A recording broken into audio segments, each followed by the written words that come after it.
Pour vous aider à aborder la nouvelle année, je vous ai préparé un tirage spécial. Dans ce tirage, nous allons voir les énergies dominantes pour 2022 dans 4 aspects de votre vie. Ces 4 aspects correspondent aux 4 maisons angulaires de votre carte natale, c'est-à-dire la maison 1, la maison 4, la maison 7 et la maison 10. Dans un instant, je vous explique à quoi ça correspond.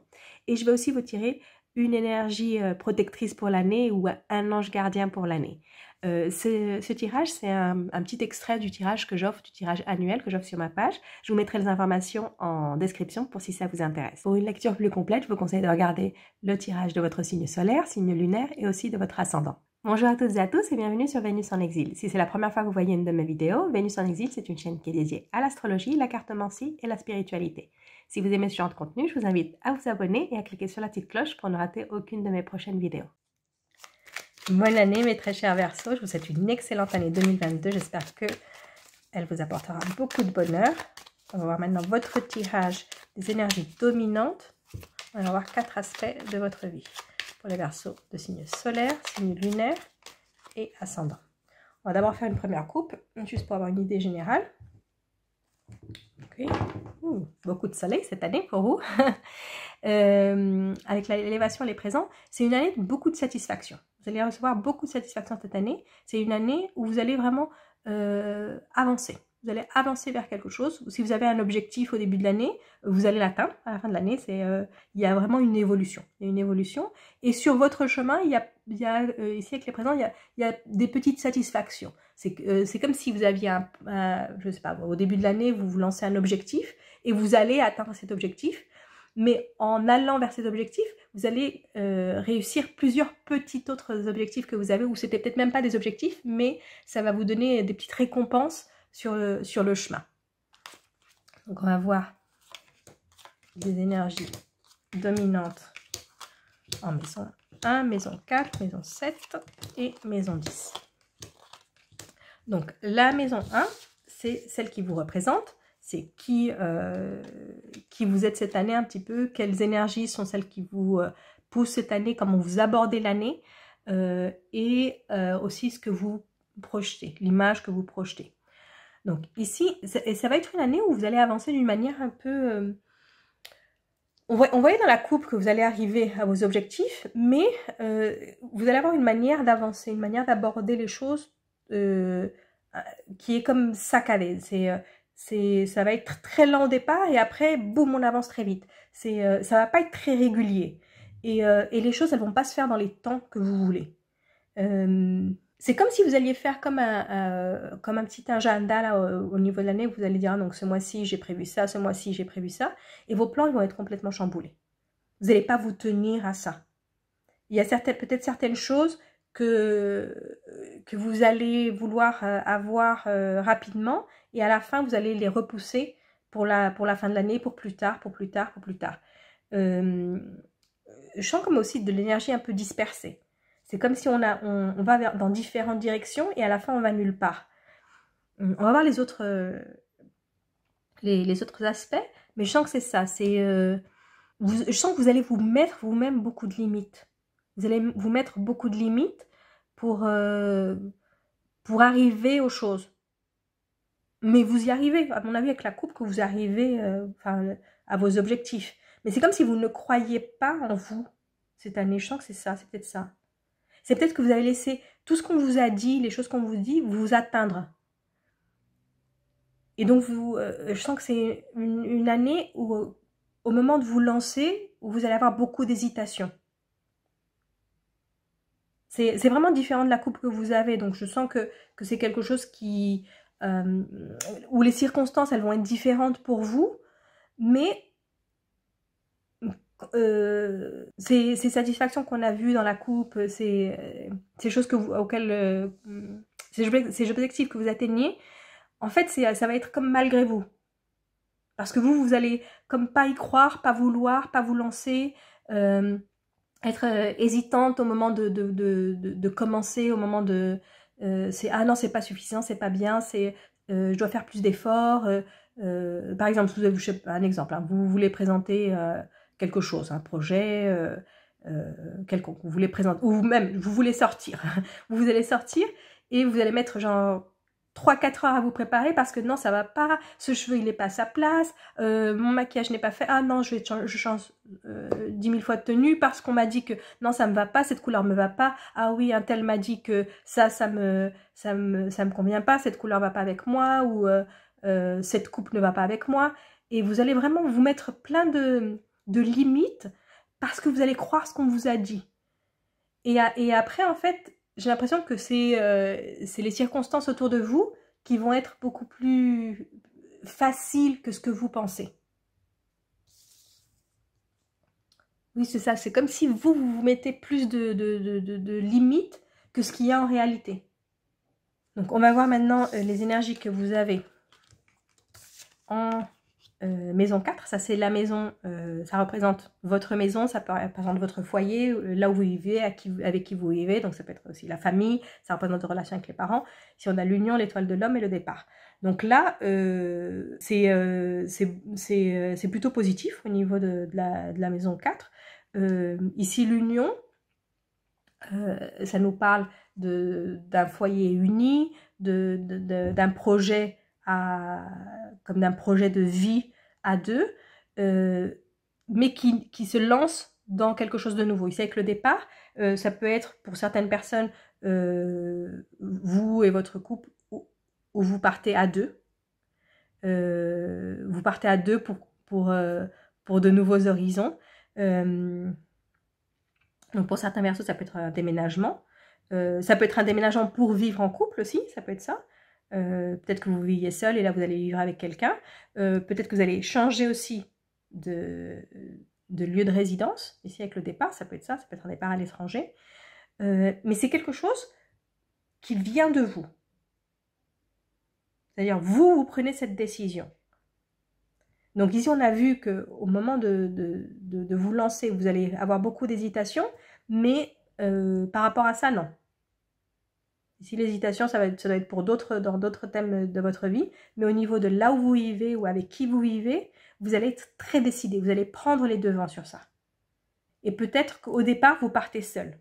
Ça peut être ça. Peut-être qu'au départ, vous partez seul et une autre personne vous rejoint. Ou vous partez pour rejoindre quelqu'un aussi. Ça peut être ça. Vous partez pour rejoindre quelqu'un. Vous prenez la décision de partir pour rejoindre une personne. Mais je vois c'est beaucoup de stabilité. Hein. C'est beaucoup de stabilité par rapport au foyer, par rapport à là où vous vivez. C'est trouver cette stabilité, mais trouver cette stabilité ailleurs. Donc au départ, il y a ce déménagement, il y a ce changement, mais qui va vers quelque chose de stable, qui va vers quelque chose de durable. Et donc ça peut être ça peut être emménager à deux, hein, ça peut être ça peut être emménager à deux. Mais vous partez de là où vous êtes. Donc soit vous achetez une nouvelle maison, soit vous allez vivre avec l'autre personne, soit vous allez vivre dans un autre pays, mais vous n'êtes plus au même endroit. C'est vous qui faites le départ. On va voir maintenant les énergies qui sont en rapport avec la maison 7. Ça, c'est la maison du couple. C'est aussi la maison de l'association. C'est-à-dire votre relation avec un partenaire en affaires. Donc, ça peut être un partenaire en amour ou un partenaire en affaires. Et donc, ici, c'est après un échec, vous allez avoir la réussite.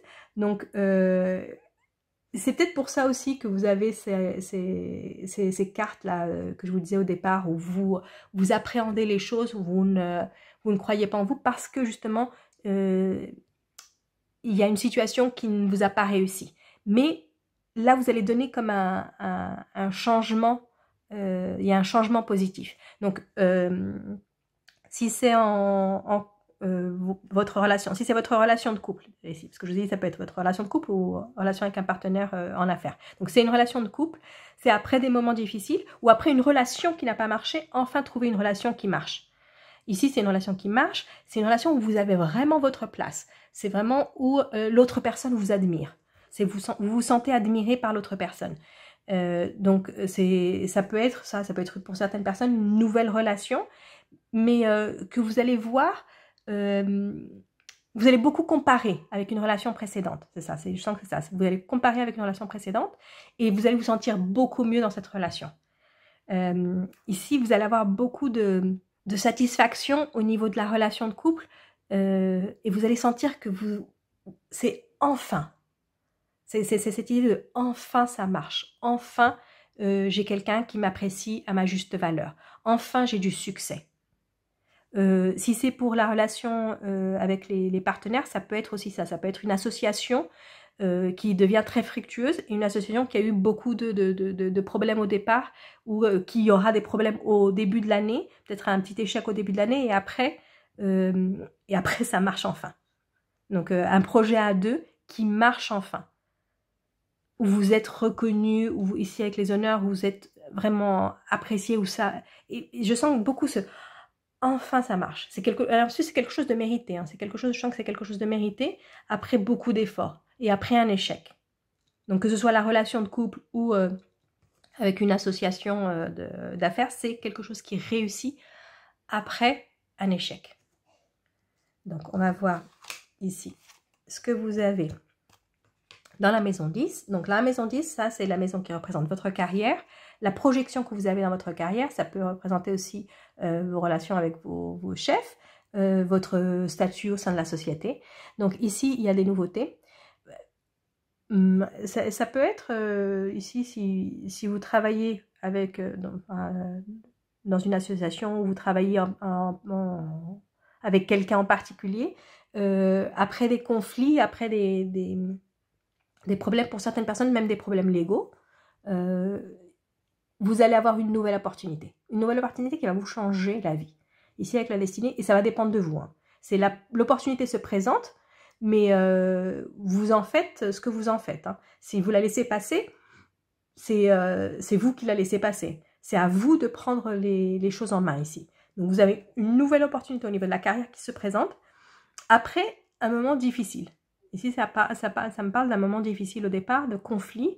Donc peut-être qu'il y a un conflit au niveau du travail et vous avez une opportunité de travailler peut-être pour un autre département, pour une autre ou pour une autre entreprise aussi, ça peut être ça, pour une autre entreprise. Et là, mais c'est à vous de saisir cette opportunité. L'opportunité, elle se présente, elle est là, mais si vous ne la saisissez pas, elle va passer. Et cette opportunité, elle se présente, je vous dis, après un moment conflictuel. Après un problème, ça peut être un problème légal, ça peut être un conflit avec votre hiérarchie, mais à l'issue de ce conflit, une opportunité se présente pour vous et c'est à vous de la saisir. Et c'est une opportunité qui peut vraiment changer la donne complètement pour vous. Donc là, faites attention. Là, je reviens en particulier à ces deux cartes qui me parlent beaucoup de ça, où vous n'avez pas confiance en vous. Donc si vous vous rendez compte de vos capacités, de ce que vous pouvez et que vous avez des opportunités autour de vous, il faut les saisir. Il faut les saisir parce que ici je sens que c'est beaucoup, vous allez être, ah c'est pas le moment, c'est pas pour tout de suite, ça va être plus tard. Et non, c'est pas plus tard, c'est maintenant. Il y a cette relation avec le temps où vous mettez des objectifs à plus long terme, vous essayez de repousser, c'est comme pour pas faire les choses, vous essayez de repousser, vous dites non, je suis pas encore prête pour ça, ça doit venir plus tard, c'est pas le bon moment, c'est pas le bon timing. Ici, ça me parle d'un très bon timing. Ici, le timing est excellent, il y a une opportunité qui vient au moment où elle doit venir, mais c'est à vous de le saisir. Le timing, c'est vous qui le faites, parce que l'opportunité, elle se présente, et elle se présente au bon moment. Si vous pensez que c'est pas le bon moment, c'est quelque chose dans votre tête. Vous êtes prête. Vous êtes prête, vous êtes prêt à saisir cette opportunité. Mais ça va demander un effort, une confiance en vous que vous devez retrouver. Donc je sens que cette année, c'est ça, c'est retravailler un peu la confiance que vous avez en vous pour vous dire que vous pouvez réussir les choses. C'est pareil pour la vie de couple. C'est suite à un échec, on a la réussite. Cet échec, ça peut être quelque chose qui vous a marqué, qui a marqué votre confiance en vous. Et à partir du moment où vous retrouvez cette confiance en vous, les choses fonctionnent très bien. Les choses marchent. Autant ici qu'ici, et je sens que elles sont un petit peu en parallèle, ces deux aspects de votre vie. C'est comme si votre vie de couple se reflète aussi dans votre vie professionnelle. À moins que aussi, pour certaines personnes, c'est peut-être que votre vie professionnelle, elle est liée à votre vie de couple. Hein. Si vous travaillez avec votre partenaire, ça peut être ça. Hein. Ça peut être quelque chose qui n'a pas fonctionné dans un premier temps et si vous prenez confiance en vous, si vous décidez de passer le pas, de saisir les opportunités, ça va marcher pour vous. Donc pour certaines personnes, ça peut être ça. Ça peut être vous travaillez avec votre partenaire. Donc on va voir maintenant quelle est l'énergie protectrice pour cette année. Quel est votre ange gardien cette année qui vous protège pour cette année 2022. Le maître Shaolin. Donc, qui demande de la grâce dans le mouvement et dans l'action. Donc, ici, j'en reviens à ça. C'est bouger ici avec grâce, passer à l'action avec grâce. C'est aussi savoir contrôler le temps. C'est vous qui contrôlez la manière dont vous avancez, la manière dont vous bougez, la manière dont vous agissez. Et toujours avec grâce, pas dans la précipitation. Donc, pas dans la précipitation, mais pas non plus à stagner. Donc, il faut avancer. C'est avancer avec grâce, avancer comme il faut, dans les temps qu'il faut. Pas précipiter les choses, mais pas non plus mettre le frein à main, là. C'est vraiment avancer, c'est sentir votre force. C'est comme si vous deviez prendre contrôle, ou vous allez prendre contrôle de votre force intérieure pour pouvoir avancer à votre rythme. Et ça, c'est l'ange qui vous protège. Donc, je sens que c'est ça, c'est un peu cette énergie qui va vous entourer. Et si vous faites un premier pas, vous allez vous sentir protégé. Et donc, vous allez pouvoir donner un autre pas et pouvoir continuer à avancer. C'est comme si vous étiez protégé dans vos actions. Donc, agissez cette année. Agissez, ne laissez pas ces limites qui sont seulement, je sens dans votre tête, hein, elles sont dans votre tête, ces limites, vous bloquer. Et vous allez sentir la protection au moment où vous allez agir. C'est ça, je sens que c'est au moment où vous allez agir où vous allez sentir la protection. Donc, faites l'essai et faites un premier pas et vous allez voir comment vous allez pouvoir faire ce premier pas exactement comme vous voulez. Et là, ça va vous donner confiance pour continuer à avancer. Donc voilà, ça c'était votre lecture des énergies dominantes pour 2022. Je vous souhaite encore une excellente année et je vous retrouve très bientôt pour une prochaine lecture.